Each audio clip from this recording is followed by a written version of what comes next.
Tada! Look at that, guys. Asian pear, apple,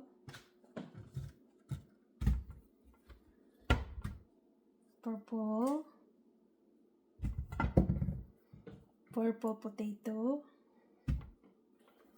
sweet potato, klase-klase nga apple.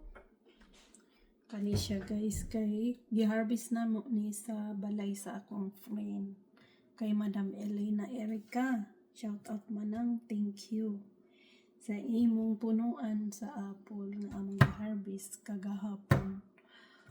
Maghimo ko og cobbler karon, apple blueberry cobbler. So kaniyo nahiwa na nako ang apple ug ang blueberry nga among na-harvest atong miaging bulan. So ito na, magluto na si ako.